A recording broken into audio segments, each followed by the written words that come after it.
جس طرح ہمیں رمضان کی آمد سے پہلے اس کی بھرپور تیاری کرنے کی ضرورت ہوتی ہے، اور جس طرح ہمیں رمضان کے دوران اس کے اوقات کو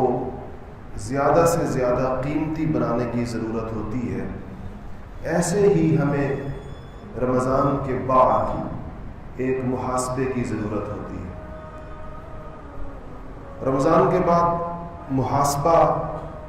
اس بات کا ہوتا ہے کہ وہ سود و زیاں کا حساب ہوتا ہے،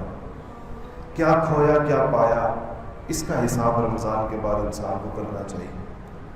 اگر اس کو مقاصد رمضان سے پوری آگاہی ہے تو اس کے لیے یہ محاسبہ کوئی مشکل کام نہیں ہے،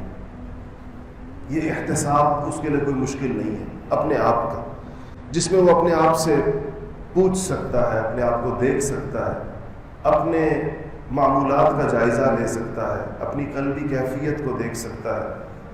اپنی عبادت کو، اپنے معاملات کو، اپنی اطاعت کو، اس میں وہ دیکھ سکتا ہے کہ میں کسی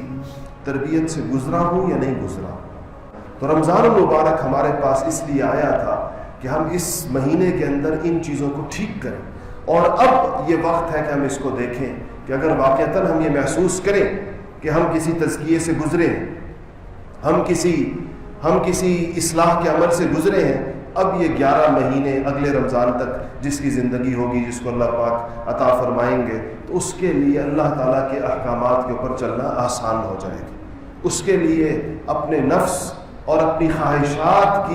کی زندگی سے نکل کر اللہ تعالیٰ کی اطاعت کے اندر چلنا آسان ہو جائے گا۔ لیکن اس کا مطلب یہ نہیں کہ تزکیے کا یہ عمل رمضان کے ساتھ خاص تھا، اس کی طرف انسان کو ہر وقت متوجہ ہونا پڑے۔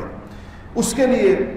ایک تو میں نے عرض کی بات کی تشخیص ہو، آئینہ چاہیے جس میں انسان کو پتہ چلے۔ جب اس کو پتہ چل جائے یا اس کو خود بھی اندازہ کسی حد تک کسی درجے کے اندر ہو جائے، پھر انسان کو کیا چیز چاہیے ہوتی ہے؟ پھر انسان کو ماحول چاہیے ہوتا ہے۔ اسی لیے رمضان شریف کے اندر ماحول بنایا جاتا ہے، ایک مجموعی ماحول بنتا ہے ہر چیز کا۔ ماحول کا مطلب کیا ہے؟ کہ آپ ایسے لوگوں کے درمیان رہیں، ایسے لوگوں کے ساتھ اپنے تعلقات اور مراسم رکھیں جو باعمل،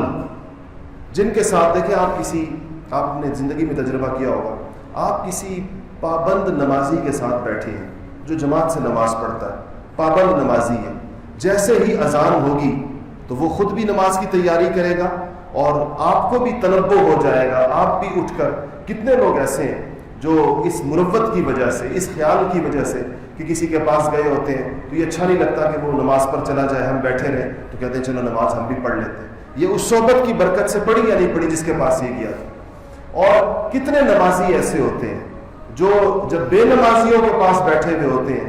ان کی مجلس کی وجہ سے ان کی نماز بھی نکل جاتی ہے، ان کی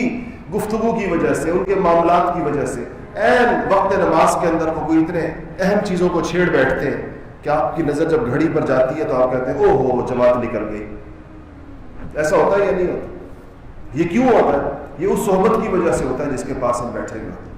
رسول اللہ صلی اللہ علیہ وسلم نے فرمایا کہ صحبت کی مثال ایسی ہے کہ جیسے اگر تم لوہار کی بھٹی کے اندر، اس کی بھٹی میں لوہار کے پاس بیٹھو گے تو اگر اس سے آگ تم تک نہ بھی پہنچی تو کوئی چنگاری تمہارے کپڑے میں سوراخ کر دے گی۔ اگر ایسا نہ بھی ہوا تو کم سے کم اس کی بھٹی کا دھوئیں کو تم ضرور سونگھتے رہو گے اور تم تک پہنچے گا۔ یہ اس کا کم سے کم اثر ہے اس کے پاس بیٹھنے کا۔ اور اگر کسی عطار کے پاس بیٹھو گے، کسی عطر والے، خوشبوؤں والے کے پاس بیٹھو گے، تو چاہے تمہیں خوشبو لو یا نہ لو، یا وہ دے یا نہ دے، جتنی دیر بیٹھو گے خوشبو سونگھتے رہو گے کم سے، یعنی ایک اچھے ماحول اور اچھی فضا میں رہو گے۔ تو تزکیہ نفس کے لیے بنیادی اہمیت ماحول کی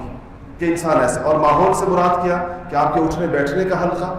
آپ کے ملنے جلنے کا حلقہ، آپ کے نشست و برخاست کا، تعلقات کا، وقت گزارنے کے اعتبار سے کچھ ایسے لوگوں کے ساتھ، ایسے نیک لوگوں کے ساتھ اپنے مراسم رکھنے چاہیے کہ ان کو دیکھ کر، ان کی اتباع کے اندر، ان سے انسپائریشن لے کر، ان سے ایک موٹیویشن لے کر انسان نیکی کی طرف آمادہ، نیکی کی طرف وہ جائے، اس کو نیکی کی طرف اس کی رغبت پیدا ہو۔ اور یہ سب سے آسان، سہل اور آزمودہ طریقہ ہے. حضرات صحابہ کرام رضوان اللہ تعالیٰ علیہ مجمعین کی اسی بنیاد کے اوپر تربیت ہوئی تھی. اور مکہ مکرمہ سے ہجرت کے اندر ایک بڑی مصلحت یہ تھی کہ جو ماحول رسول اللہ صلی اللہ علیہ وسلم بنانا چاہتے تھے صحابہ کی تربیت کے لیے، جنہوں نے امت کی تربیت کرنی تھی، وہ مکہ کی پابندیوں کے اندر وہ ممکن نہیں تھا مشرکین کے غلبے کی وجہ سے. اس لیے آپ مدینہ منورہ اپنے پورے مجمع کو لے کر تشریف لے گئے کہ وہاں پر وہ فضا اور ماحول بنایا جائے گا جس میں حضرات صحابہ کرام کو پوری شریعت کے اوپر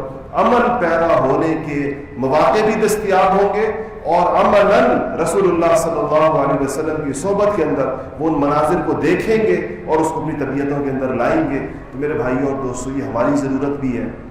رمضان شریف اسی لیے عطا ہوا تھا، سنجیدگی کے ساتھ، اخلاص کے ساتھ، درد دل کے ساتھ اپنی قبر کو، زندگی کی بے ثباتی کو، زندگی کے اختصار کو،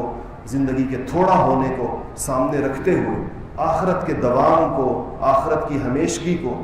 اور آخرت اور دنیا کے درمیان کے مراحل جو بڑے سخت مراحل ہیں، جو برزخی مراحل ہیں، جو قبر سے شروع ہوتے ہیں،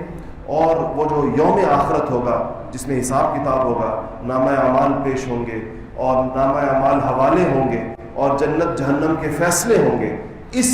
سارے دور کو جس نے ہم پر لازماً آنا ہے اور لازماً ہم میں سے ہر شخص نے اس سے گزرنا ہے، اس کو سامنے رکھ کر زندگی کے ان قیمتی ترین اوقات کو صحیح مصرف میں لگانے کی کوشش کرنی چاہیے. اللہ تعالیٰ مجھے بھی عمل کی توفیق نصیب فرمائے اور آپ کو بھی. وآخر دعوانا الحمدللہ رب العالمین.